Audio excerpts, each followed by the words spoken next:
Empowered people make informed decisions that lead to living a life without regret. This is Sarah Kaki and Shauna Woods from Atlanta Divorce Law Group, and this is the Happily Ever After Divorce Podcast.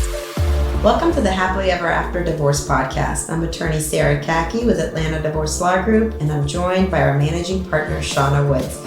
Shauna, I'm so excited about this topic today. I feel like mine and your life, if we had a legacy, if we had something that we're going to write on our tombstone, this would be it.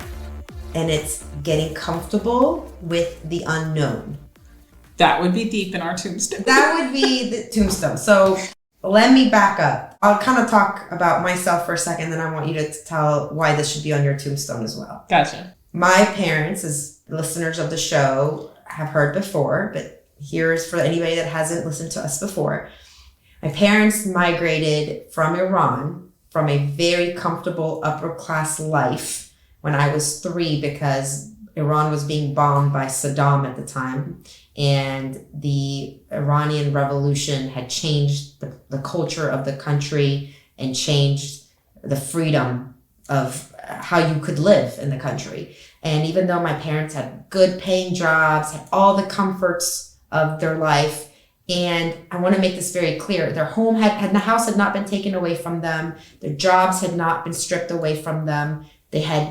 Nobody had gone to jail, and they were still living that same life as they were before the revolution, but some serious freedoms were taken away. My mom now had to cover her hair to go to school, to teach at the school she was teaching. The government was a completely different form of government that they did not agree with. And there was also a draft going on where they were drafting young teenage boys to go fight in the war against Iraq.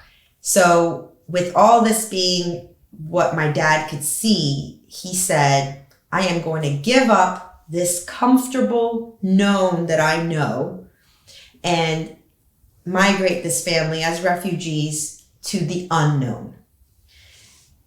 Because they did it again for us when we were teenagers. They took us from Sweden to America, again, leaving something that was known and moving us to the unknown, which was moving to the United States. And it was with this leap of faith that even though I know the current place I'm in, nothing is really truly given.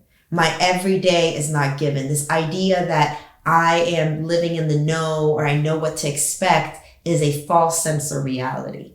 And there were so many other families in Iran that didn't leave because things just hadn't gotten bad enough yet. Things hadn't gotten uncomfortable enough yet to give up the known and move towards something that was unknown. But that's where the biggest opportunity for growth is. That's where the biggest opportunity for a profit in your life quality is when you're willing to give up this false sense of reality of, I'd rather keep the current status quo because at least I'm dealing with the devil I know versus devil I don't know. And if you can get rid of that false belief and accept the reality that you don't know anything, you don't know tomorrow COVID could strike and everything could shut down. That became very clear to everybody. During World War II, it became very clear that one day you were living in Europe peacefully and happy. The next day, people were getting taken away to concentration camps. You don't know what the next day is. There could be God forbid, an accident. So this false sense of reality of trying to gather up as much information so that you can say, I know, instead giving that up and saying, I am going to be comfortable with the unknown and be comfortable with being uncomfortable.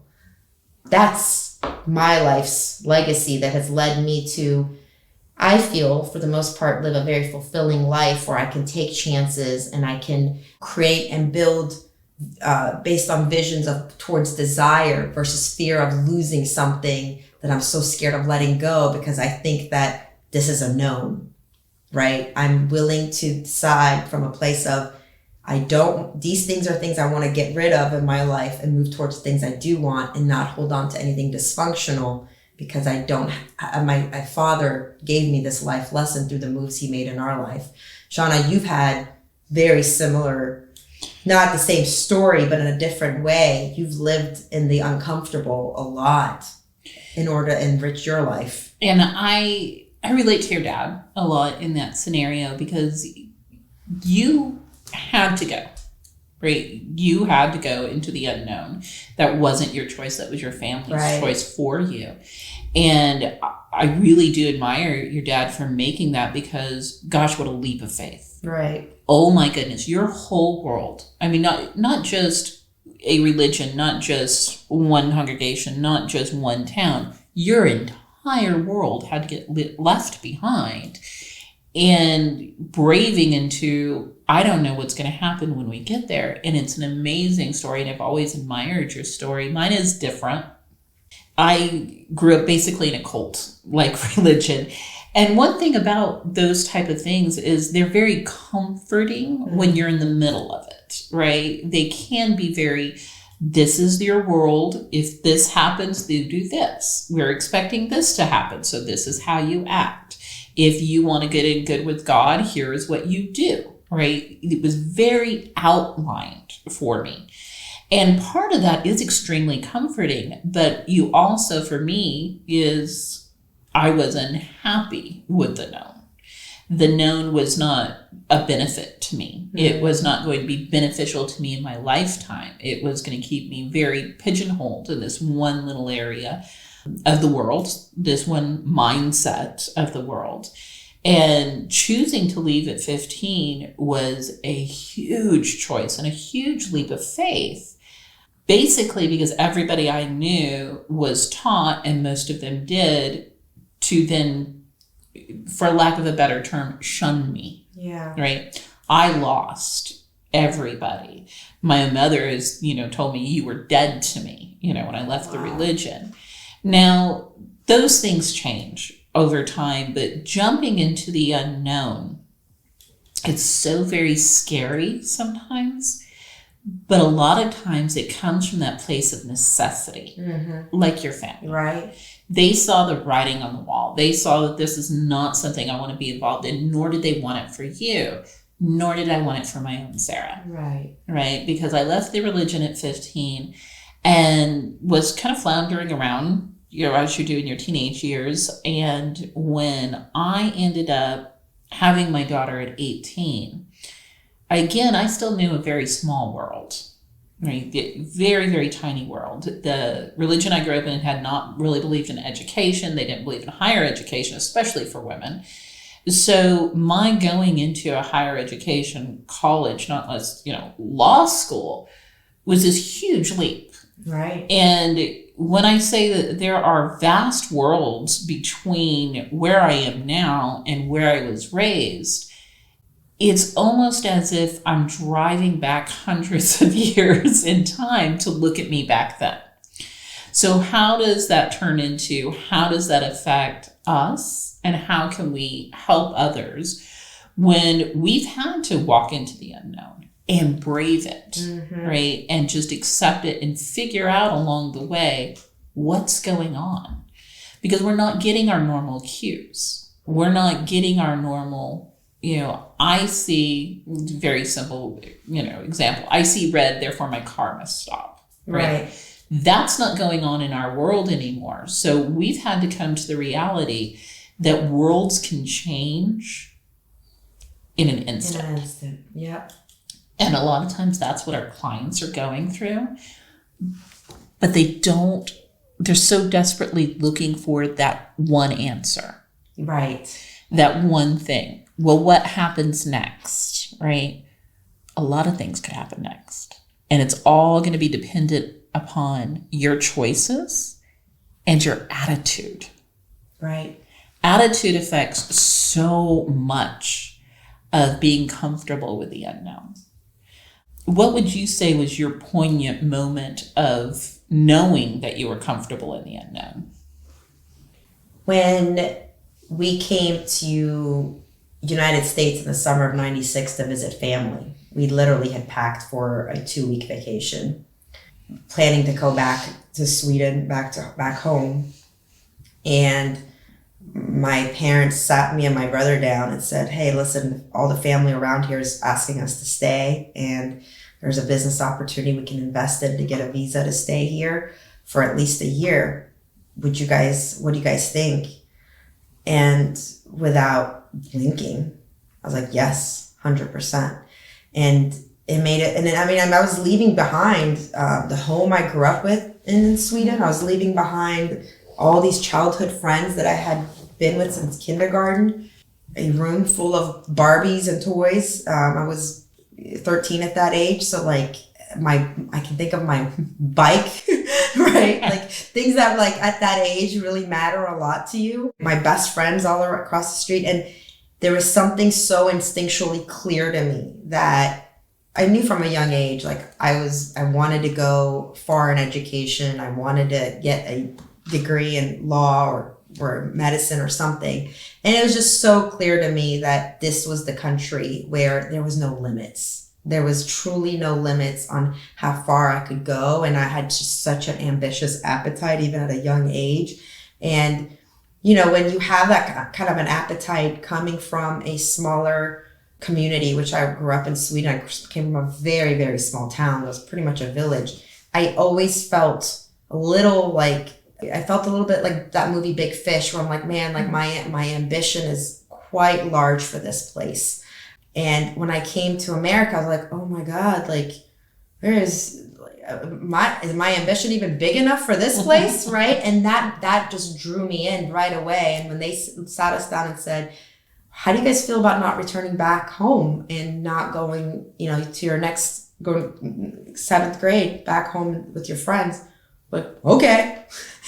And it kind of like surprised me, and it still surprises me. And I've made those decisions multiple times in my life where Hisham kind of has to be the one that says like, hey, like, you know, hold on, do you want to do this? Like it was the same thing when I wanted to start a divorce law firm. I had a social security firm that was reputable, and you know, I was known in the community as being a social security disability attorney with a social security firm. And when the idea popped that, man, I really have a desire for a family law firm, and for so many business reasons this makes sense, it's like, go. Like there was nothing that I needed to say like, oh, what about all these other factors?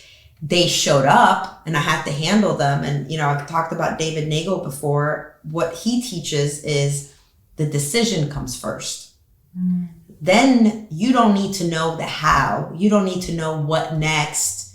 What do I need to do next until you make a decision? So, you know, if you ask somebody like David Nagel of his caliber of thinking, you know, should I sell my home? And well, what do you want? Yeah, I don't know yet, because I first need to know if I want a home somewhere else. You say, you don't need to know. You don't need to know. Should I go buy that car? Well, what do you think? Well, I don't know if I can afford that car. You don't need to know if you can afford that car. You first need to make a decision. Do you want that car? Then the how comes next of how will you afford that car? And I think it's the same thing with being comfortable with the unknown. You first have to have clarity on your decision, which comes from a place of like, what is your true desire? And then you can make a decision. Then you can figure out the how, but you have no business not wanting to know the how. My dad did not need to know. You did not need to know how will you and your children, how will you and your child, in your case, you and Sarah, survive if this religious group shunned you out. You didn't know that. You didn't know that answer. You made a decision that I will figure it out. The decision had to come first. But so many people get themselves stuck in the how, and I need to know all the next 10 steps of what will I do next. I'm not saying that you shouldn't figure that out, but I'm saying that the decision comes first. And once you've made the decision, now you've opened up your thinking to actually figure out the how. But you're not in a place to figure out the how till you make the decision, because you kind of haven't given your mind the maturity yet to open up to the solution. And to your point, sir, we are not saying that you should never make plans, that you should never set step goals to your ultimate goal. Right. When we're talking about being comfortable with the unknown, is comfortable with the idea that you don't know what's going to happen next. So even the greatest laid plans maybe nothing tomorrow. Right. And knowing what you want for yourself and for your family, whether it was like with Sarah when she got here and was like, I see all this opportunity, this is for me. Mm-hmm. Or like with my story where I see no opportunity where I'm here, I need to leave. Right. Right. Whatever is pushing you towards this unknown, listen to it. You need to listen to yourself deep inside to say, am I going to be happy if I stay here? Versus am I going to be happy with being able to live in the unknown? A lot of people can't live in the unknown, but the truth of the matter is we're all living in the unknown. Absolutely. That's the truth. That's the truth. And that is every day. And I think that we are fortunate enough to live in a country where we're not aware of that. Yeah. We live in such a stable country. And I know a lot of people right now feel like, oh my God, the country's falling apart and everything's going to crap. Let me tell you, by all objective standards and measures of world history, the country is not falling apart. This you can compare it to any country has fallen apart in history, and that these are not the initial signs. From somebody who comes from a country that fell apart, this country is not falling apart. But this country, nobody's day to day has really changed today from 4 years ago, from 8 years ago, really in a very dramatic way, where their foundational rights or ability to feed their children or ability to go to school or have electricity or not worry about, bombs falling on their head or being taken away in some concentration camp or mass genocide. Nobody is affected in that way right now. So nobody's actual day-to-day in an extreme way is being impacted in this country, where they can feel this idea of you are in the unknown. You are every day living in the unknown. The next minute is not promised. The next hour is not promised. The current status quo is not promised. I do think there's people in other parts of the country that live in such a tumultuous environment that they already know this. So we have this privilege here where we believe in a status quo, but the status quo is false. It doesn't really exist. Right? Not even all the cells in your body look the same today as they do tomorrow. They even change. Unfortunately. So I think we have to exercise a higher level of awareness in our decision making and our thinking, be higher level thinkers when we're in such a privileged environment where we're not actually physically seeing the changes day to day. And I think it comes with one of the biggest thing that a person can give to themselves is knowing that no matter what comes, you can overcome it. Right. You think that, if I didn't have my job, if I lost my house, if all my possessions were gone, if the stock market changed and I lost all of my wealth, that you wouldn't be able to survive. And instead of looking at that as, I just lost everything, you kind of should be looking at it as, let's clean this slate and start again. 100%. And I think what you just touched upon is the meaning you attach to events, the meaning you attach to conflict, right? You can very easily look at anything, like during COVID. I think there was a lot of businesses that saw it as oh my God, like the sky is falling, it's done, we got to shut down within 2 weeks.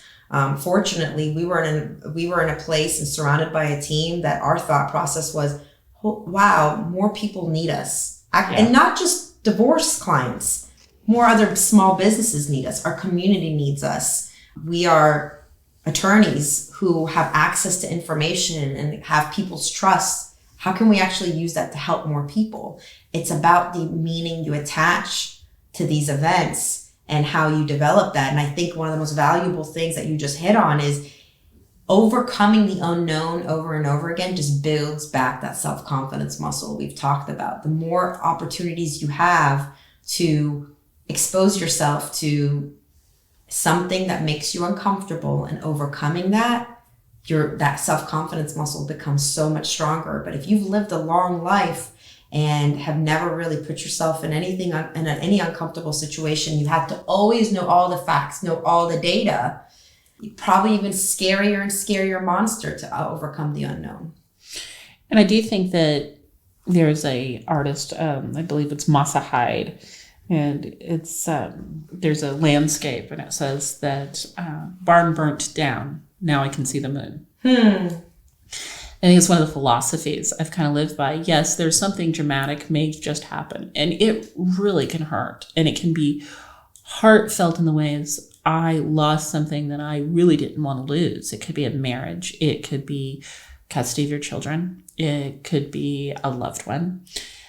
But finding the beauty in that loss is going to allow you to be comfortable in the unknown. Yes, because you can see the cost benefit of everything, anything you give up. There's something that you also can gain from that. Absolutely. Thank you so much, Shauna. Thank you. Thanks for listening to the Happily Ever After Divorce podcast.